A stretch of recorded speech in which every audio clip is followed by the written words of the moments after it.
Assalamualaikum warahmatullahi wabarakatuh. Perkenalkan, nama saya Sinta Nurhalijah.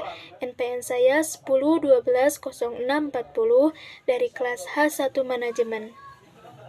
Di sini saya akan memaparkan materi mengenai Ma'rifatul Insan. Tujuan dari video ini yaitu untuk memenuhi ujian tengah semester dari mata kuliah Pendidikan Agama Islam.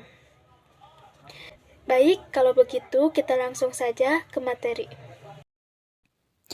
Ada beberapa kompetensi dasar Ma'rifatul Insan.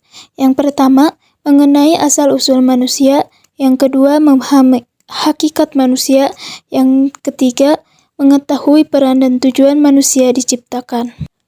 Adapun pokok bahasan yang akan kita bahas di materi ini, yaitu yang pertama, asal-usul manusia. Yang kedua, hakikat manusia.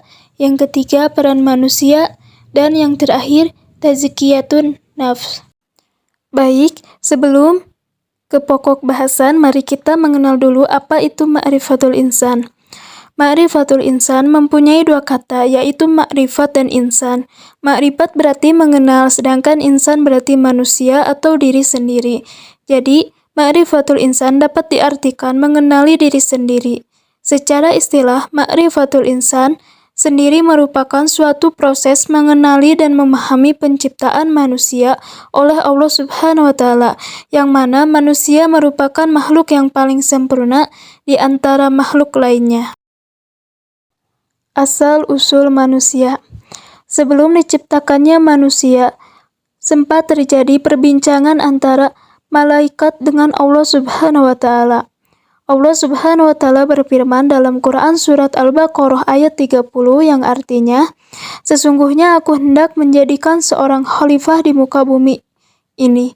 Mereka berkata, "Mengapa engkau hendak menjadikan khalifah di bumi itu, orang yang akan membuat kerusakan padanya dan menumpahkan darah? Padahal kami senantiasa bertasbih dengan memuji engkau dan mensucikan engkau." Tuhan berfirman, "Sesungguhnya aku mengetahui apa yang tidak kamu ketahui." Quran Surat Al-Baqarah ayat 30. Hakikat manusia. Ada 3 hakikat manusia, yaitu yang pertama mukarram, manusia yang dimuliakan. Yang kedua mukallaf, yaitu makhluk yang dibebankan tugas. Yang terakhir muzi, yaitu makhluk yang mendapatkan balasan atas amal perbuatannya. Peran manusia. Allah Subhanahu wa Ta'ala berfirman dalam Quran surat Az-Zariyat ayat 56 dan surat Al-Baqarah ayat 30. A'udzu billahi minasyaitonir rajim. Bismillahirrahmanirrahim. Wa ma khalaqatul jinna wal insa illa liya'budun. Artinya, aku tidak menciptakan jin dan manusia, melainkan agar mereka beribadah kepadaku. Surat Az-Zariyat ayat 56. Dan Allah berfirman dalam surat Al-Baqarah ayat 30 yang artinya, "Ingatlah ketika Tuhanmu berfirman kepada para malaikat, sesungguhnya aku hendak menjadikan seorang khalifah di muka bumi." Mereka berkata, "Mengapa engkau hendak menjadikan khalifah di bumi itu, orang yang akan membuat kerusakan padanya dan menumpahkan darah?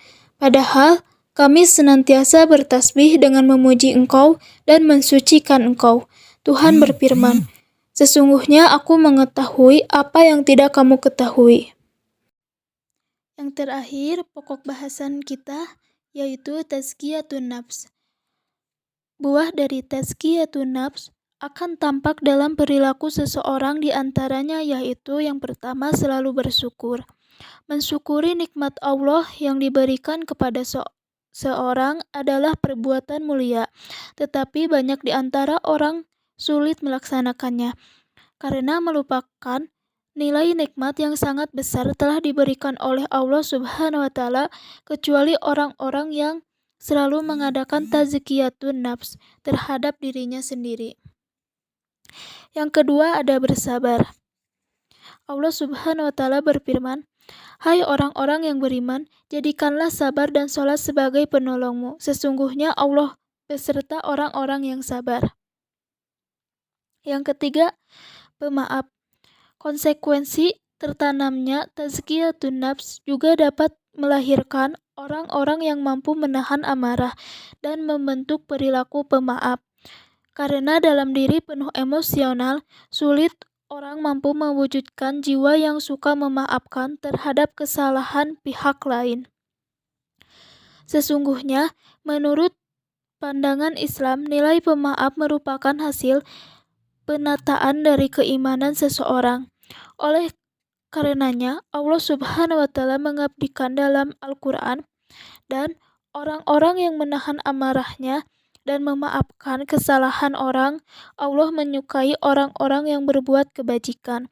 Quran surat ketiga ayat 134. Yang keempat, Ar-Rahim, orang yang penuh kasih sayang.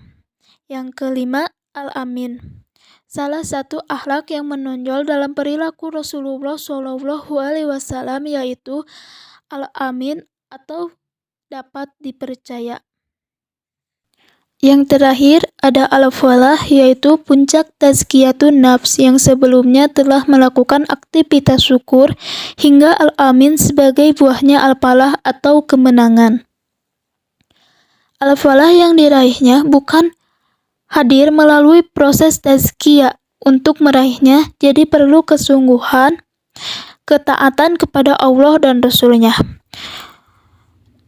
Allah Subhanahu wa Ta'ala berfirman dalam Quran surat ke-24 ayat 52 yang artinya, barang siapa yang taat kepada Allah dan Rasul-Nya dan takut kepada Allah dan ketakutan kepadanya, maka mereka adalah orang-orang yang mendapatkan kemenangan yang dijanjikan Allah sekaligus sebagai cambuk untuk berada serta mampu mempertahankan nilai ketakwaan sampai akhir zaman dan meraih husnul khotimah.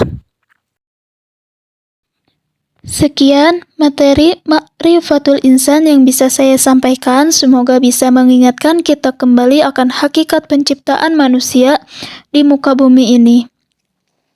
Mohon maaf bila ada salah kata dalam penyampaian. Assalamualaikum warahmatullahi wabarakatuh.